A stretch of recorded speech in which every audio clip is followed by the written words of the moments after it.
What happens when the world's most controversial duchess faces one of America's sharpest journalists under the unforgiving glare of live television? If you thought Meghan Markle's past interviews were intense, you haven't seen her go head-to-head with George Stephanopoulos. Until now. What began as polite conversation would soon unravel into open hostility, leaving millions of viewers wondering if the Duchess had finally met her match.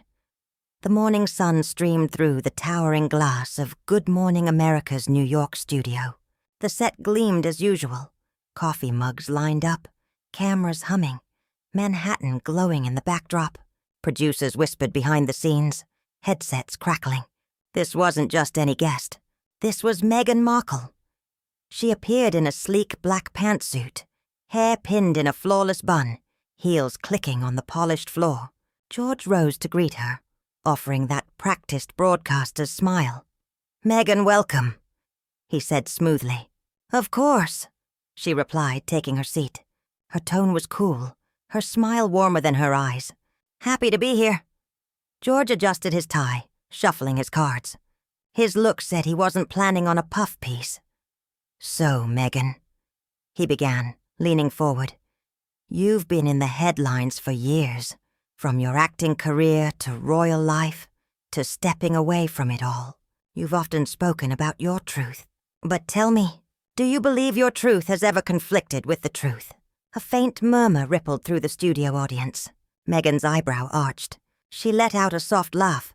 "Well," she said, voice dripping with irony, "people who make a living off gossip love to talk about facts. My experiences aren't up for debate. They're mine. My truth is exactly that. If that makes people uncomfortable, that's really not my problem." George didn't blink. "Interesting answer," he said, jotting a note. "Let's talk about the royal family. You've described them as cold, even cruel.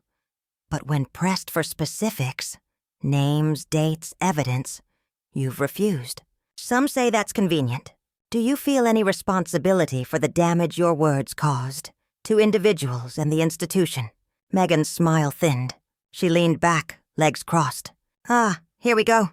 Another journalist trying to both sides racism and neglect. Let me make this simple, George. It wasn't my job to protect the institution. It was theirs to protect me. They failed." George held her gaze. "But you also benefited enormously. The titles, the global platform, the fame. Isn't there a contradiction in accepting all of that while tearing it down?" Her laugh was sharper this time. "Oh, George, that's such a tired narrative. People love to say I wanted the fairy tale but couldn't handle the castle. Please. If you think my life was charmed, you haven't been paying attention." The air tightened. George's pen hovered. "And now you're in the U.S. Documentaries, podcasts, books, telling your story again and again. Yet you still say you want privacy. How do you reconcile that?" Meghan tilted her head. "I've said this many times, George. Privacy doesn't mean silence. It means control. I choose what I share, when I share it. That's called boundaries. Something the press seems incapable of understanding." A long pause followed. George set his cards down. "Fair enough," he said, though his tone suggested otherwise. "Let's talk about Harry." "Let's not," she cut in sharply, waving a hand. "He's been dragged into enough interviews. This is about me, isn't it?" George raised an eyebrow, lips tightening in faint irritation. The temperature on set dropped another degree. "Well," George said evenly, "it's about the story, and Harry is part of that story." "Harry is my husband," Meghan shot back, her voice sharper now. "Not your headline." George didn't blink. "And yet," he replied dryly, "you've spent the last few years making your marriage very much part of the headlines." Meghan's mouth tightened. "And what about before Harry?" George continued. "You were an actress on a moderately successful cable show. You've spoken proudly about that work, but since marrying into the royal family, you've often dismissed that time as insignificant. Do you look back on your acting career fondly, or as just a stepping stone?" Meghan's laugh was low, incredulous. You really do your research," she said, sarcasm curling around each word. "I've always been proud of my work, but it's fascinating how people like you love to belittle it. Remind me, what was your job before this? Clinton's communications guy, wasn't it? And now you sit here throwing stones at people who've actually done something meaningful." The barb landed. George's expression flickered, just for a moment. Then he recovered. "Let me rephrase," he said smoothly. "Do you think the public's fascination with you comes from your accomplishments? Or from the controversy you've created?" Meghan leaned back, crossing her arms, defiant. "I think the public's fascination comes from the fact that I say things most people are too afraid to say. That makes a lot of people, journalists included, very uncomfortable." George said nothing. He simply folded his hands, the corners of his mouth curving into the faintest smile. The tension between them, between a duchess who refused to yield and a journalist who refused to be charmed, hung thick in the studio air. The warmth of morning television had evaporated, replaced by something colder, sharper, a live duel disguised as an interview. And George wasn't done. He leaned forward now, elbows on the desk, his notes forgotten. His eyes were locked on Meghan. "Let's circle back," he said evenly. "You've made it clear you felt unsupported by the royal family. But what about the British people? Many welcomed you warmly at first. Do you believe you let them down by leaving?" Meghan's laugh was short and sharp. "Oh, George, please. Don't act like the British press speaks for the people. If anyone was disappointed, it's because they believed the lies they were fed daily. I don't owe anyone an apology for walking away from abuse." George nodded slowly, though his jaw tightened. "Interesting," he murmured. "Because you often describe yourself as someone who stands for compassion and duty. And yet, some might say walking away from a commitment, even a painful one, is the opposite of duty." Meghan's eyes narrowed. "So you think I should have stayed in a toxic environment just to meet people's expectations? Is that what you tell your daughters, George? Or is that advice only for women who marry into royalty?" The jab was sharp, but George didn't flinch. If anything, he smiled faintly. "What I'd recommend," he said calmly, "is being honest about your choices and their consequences." For the first time, Meghan hesitated. It was barely perceptible, but enough for George to press on. "And speaking of consequences," he continued, "you've said you'd never feel safe returning to the UK. Do you truly believe that? Or is it possible you've exaggerated that claim to fit the narrative of being the wronged woman?" Meghan's lips pressed together. Her hands tightened in her lap. "George," she said finally, her voice low and measured, "unless you've lived through the level of scrutiny, racism, and hatred I endured, I suggest you keep your theories about my safety to yourself," the audience murmured. But George didn't miss a beat. "I'm simply asking the question," he said, his tone steady, "because the public deserves to know whether this is about actual danger or about preserving an image." Meghan scoffed. "My image? That's rich, coming from someone who built a career spinning stories for politicians." That struck a nerve. George leaned back slightly, arms crossing, eyes narrowing with quiet precision. "You're right," he said after a pause. "I have worked with politicians. I know how the game is played, which is why it's fascinating watching someone who claims to hate the media master it so effortlessly." A flush crept across Meghan's cheeks. "Master it," she fired back.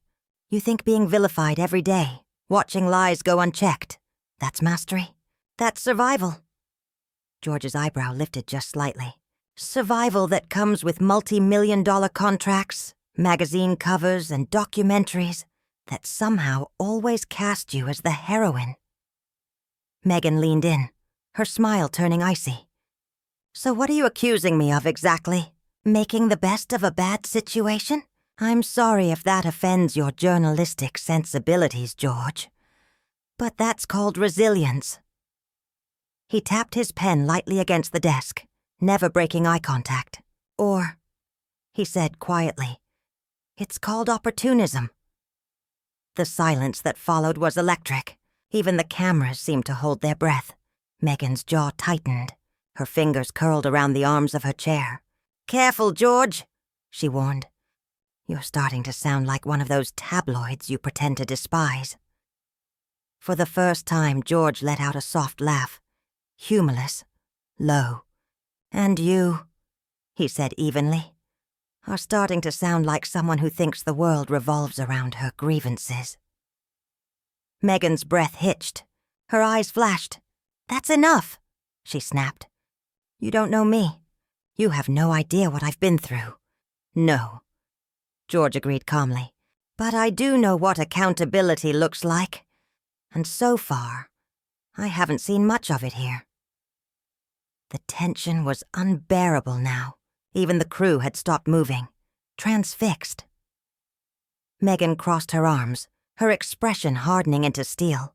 George leaned forward slightly, voice turning colder. "And now," he said, "I'd like to ask about Harry." Her head snapped up, eyes narrowing dangerously. "Don't," she warned, but George pressed on. "You've said Harry supported you through everything, that he stood by you. Yet some say he's become isolated, cut off from his family, from his country. Do you feel responsible for that?" Meghan's laugh was sharp and bitter.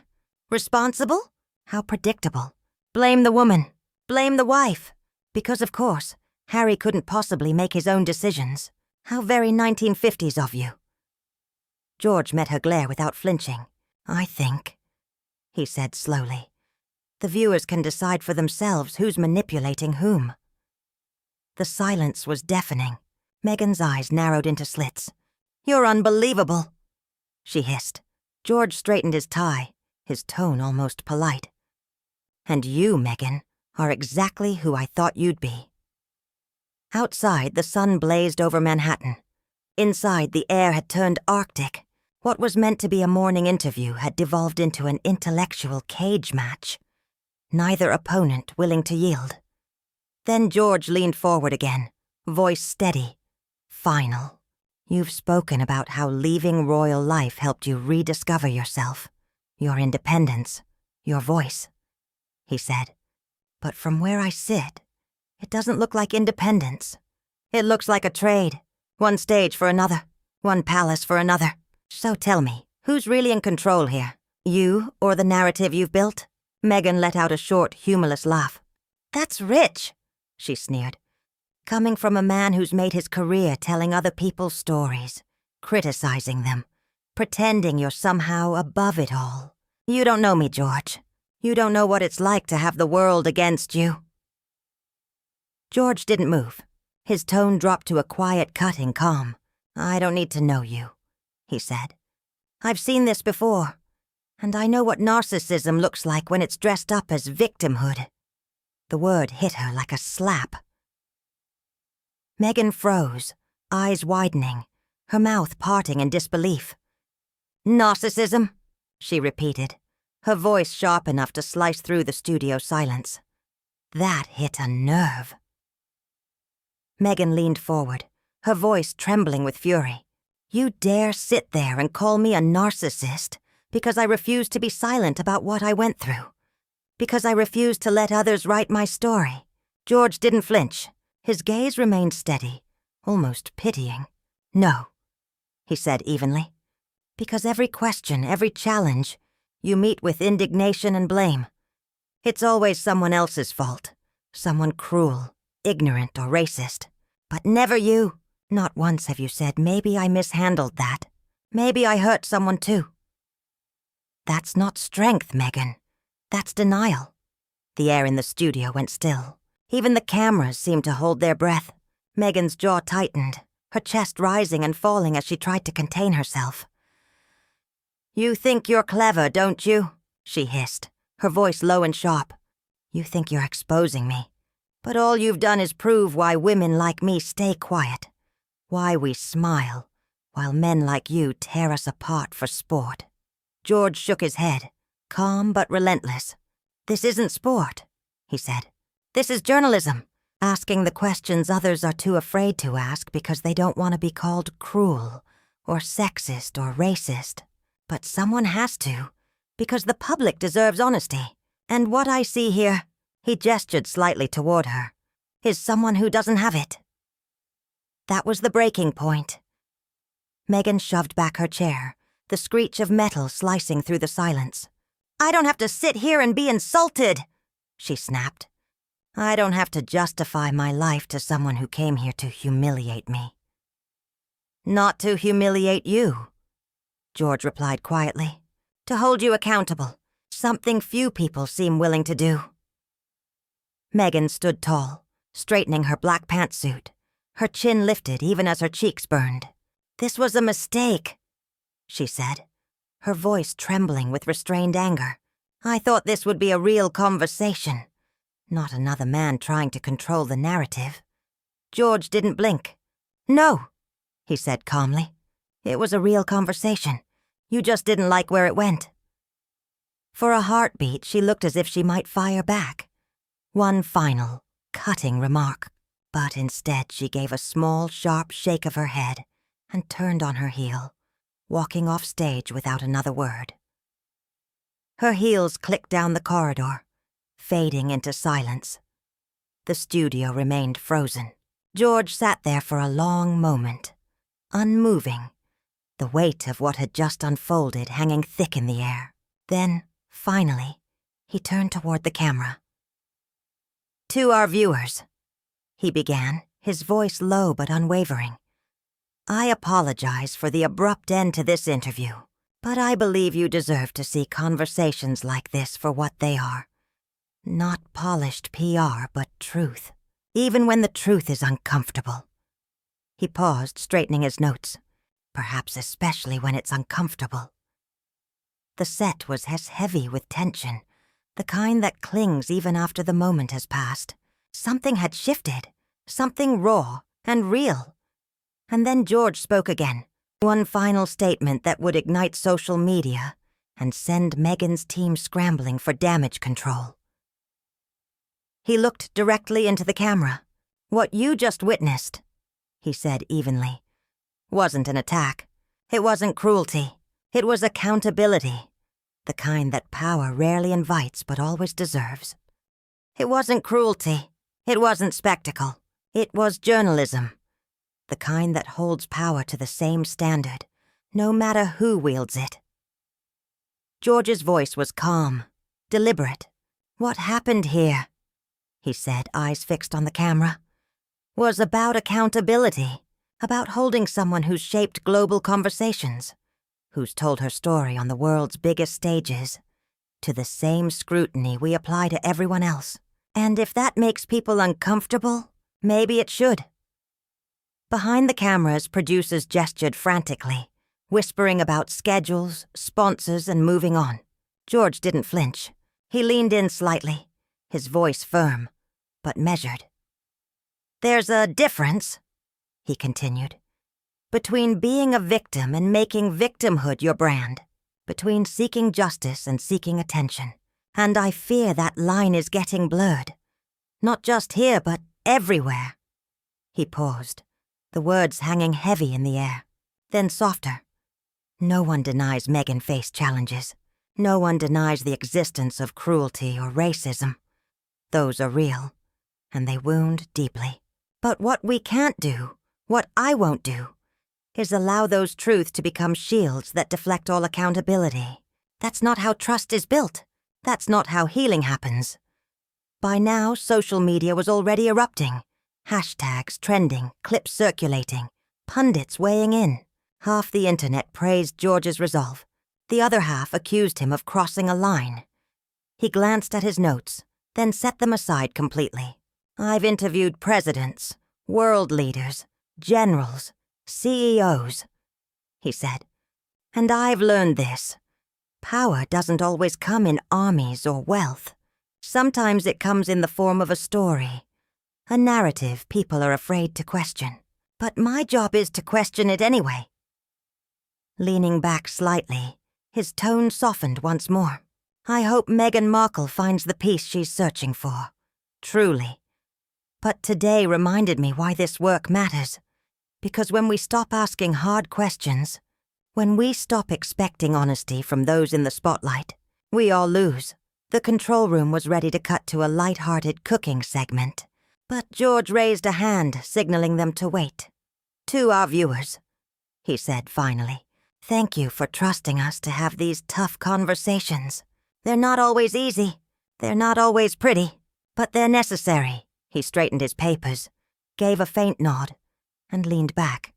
"We'll be right back," he said, his voice steady, though fatigue lingered behind the calm. The screen faded to commercial. Behind the scenes, chaos reigned. Meghan had already left the building, skipping the waiting car, striding down the street with her team close behind. Her PR team was drafting statements. The network was fielding calls. And online, the debate was raging. In the control room, producers watched live reactions flood in. Praise, outrage, admiration, anger, all in equal measure. George pulled out his earpiece, rubbing his temples. A producer approached quietly. "You okay?" she asked. He offered a faint smirk. "I've been better," he said. "But I've also been worse." Gathering his notes, he straightened his jacket and walked off set without another word. As he stepped through the studio doors, his phone buzzed nonstop. Messages from journalists, pundits, colleagues, all demanding a response. But George ignored it. Not yet. Not until he'd watched the footage himself, to see whether he'd simply made headlines, or made a point. Outside, the New York morning was blindingly bright. He slipped on his sunglasses and stepped into the street. A man both praised and condemned, but unmoved. George Stephanopoulos was many things that morning. Respected journalist, controversial interviewer, lightning rod for debate. But above all, he was unflinching.